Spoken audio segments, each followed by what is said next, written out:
Microsoft definitely lost the last generation of the console war, but they're making a very solid start with the S and the X. Now, the S is believed to be the best-selling next-gen console right now, while the X, it's technically the most powerful console ever made. Plus, they're the home of the Xbox Game Pass, perhaps the best deal in gaming right now. Welcome to the channel, everybody. Chaos here. Today, we're going to be looking at the 15 best games currently available on the S and the X. These are the top of the pack on the Xbox right now, and a bunch of them are available on Game Pass, so you could give them a try right now. For this list, we're also going to be looking at games with official Xbox Series X releases, but remember, that's pretty much the entire Xbox One and 360 library, which is playable, so you let me know which is your favorite. Drop a like.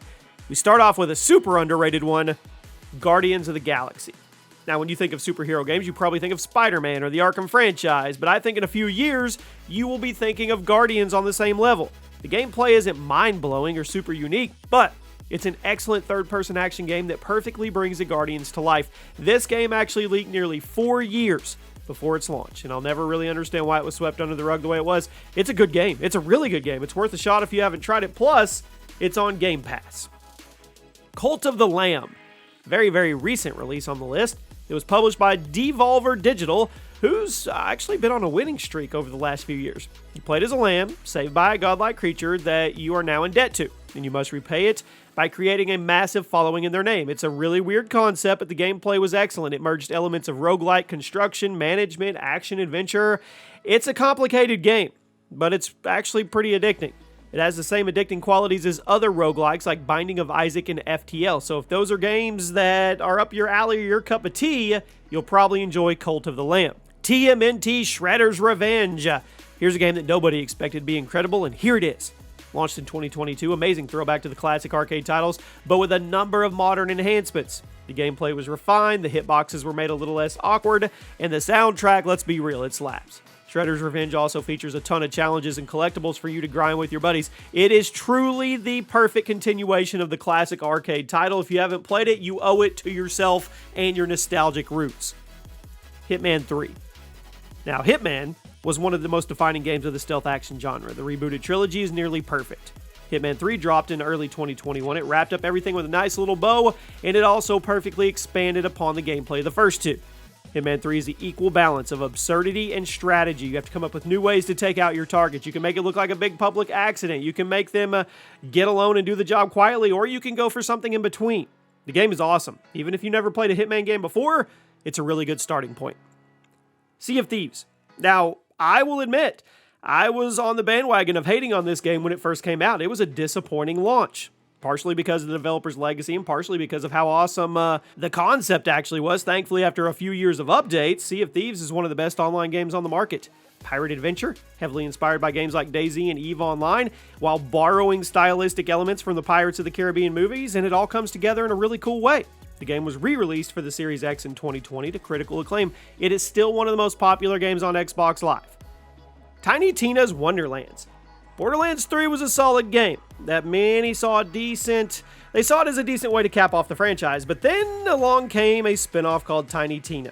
Now, it blew its predecessor out of the water.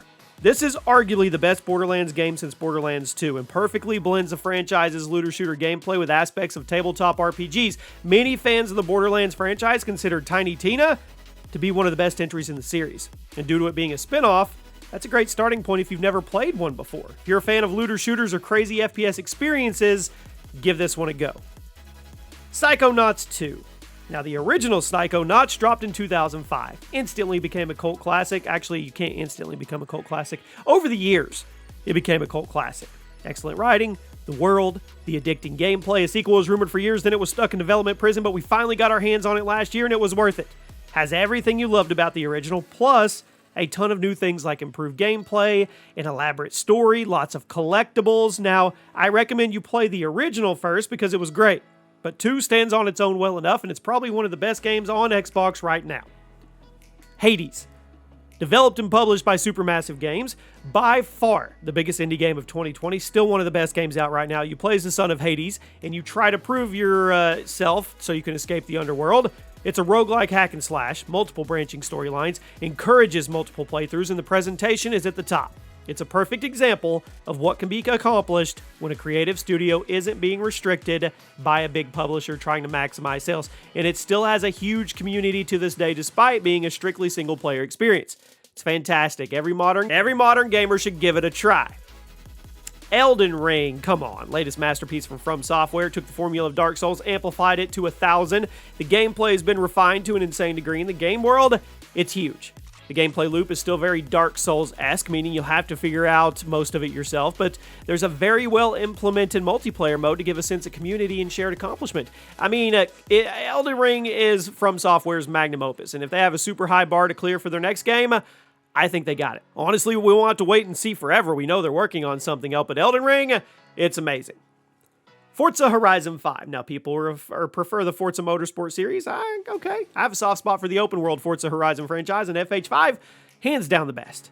Released in late 2021, it is, I think it's the first truly next-gen entry in the series. Set in the fictionalized version of Mexico, the game features a ton of cars, huge open world, roughly 50% bigger than Horizon 4. The graphics, you already know, the driving, amazing. So much to do, so much to explore. It was the single biggest launch for any Xbox Game Studios game to date, and it earned it. Even if you don't like racing games, you may just like it for the eye candy and the cathartic gameplay. Far Cry 6, underrated. Speaking of eye candy, it's one of the best looking open world games on the market right now. I personally prefer 5's gameplay, but 6 is good. Inspired by the Cuban Revolution, another open-world FPS, lots to do, massive map to liberate piece by piece, and a large cast of characters with some unique quirks that you'll get to kind of know as you grind along. The game also features a ton of quality-of-life improvements over its predecessors, on the top just being a really good open-world shooter. It's a great entry point for franchise newcomers. It certainly set the bar pretty high for what comes next. I mean, as the first next-gen Far Cry game, it was worthy. Ori and the Will of the Wisps. Now, Ori and the Blind Forest was a surprise hit. Launched back 7 years ago. Somehow managed to hit the same highs as its predecessor while also carving out a unique identity for itself. Moon Studios are a company to keep your eye on moving forward because they've yet to let us down. The Wisps carries on the story from the first game, expanding upon the gameplay and somehow making the visuals even more beautiful, which I didn't even think was possible. This Metroidvania is worth your time. And since it's relatively small as a download, you might as well alt-tab over to the Xbox app right now and give it a go. Halo Infinite. Now, the multiplayer, I know, it's been criticized for lack of content, subpar post-release support, but the single-player campaign, it's a ton of fun. And the Forge mode, endless potential. I mean, I've kind of given up hope on future Halo projects, but that doesn't mean we end on a low note, and I'm all about the story anyway. It's a great sci-fi FPS, and while it's not on the level of the Bungie titles, it'll work. Multiplayer definitely needs work, and I'm not sure if it's going to get there, but the campaign is great, and the community is going wild with Forge. And speaking of Halo, at number 1 today, Halo the Master Chief Collection. Easily the best value for your buck on the Xbox right now. I know I said I was only counting games that got an official Series X release, but I cheated. The Master Chief Collection is too good not to mention. I mean, you get 6 full Halo games, a giant multiplayer experience, a ton of bonus content, hundreds of hours worth of gameplay and achievements. What more could you ask for? The Master Chief Collection is an excellent game. It's a must-own for any Xbox owner in 2022. These games hold up well, and the enhancements that came with the MCC are perfect. There you have it. If you're looking for new games or you're looking for good games on the Xbox, hope this helped. I'll see you guys soon.